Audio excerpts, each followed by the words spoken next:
Hello guys, in this video I am going to show you where you can find the frequently asked questions in the Wish application. But first I just want to mention, don't forget to subscribe to my channel, because at 10,000 subscribers I am going to show you my whole YouTube revenue statistics and growth strategy, as well as how to make money online. Let's jump into it. First of all, open the application on your phone. Then click on the three lines at the bottom of the page on the right, and then just scroll down to the help section and just click on the frequently asked questions button.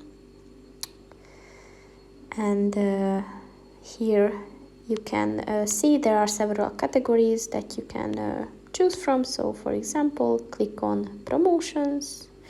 And then here are all the questions that are concerned with this topic, with this section. So just click on one, and here you have all the information that you need for this.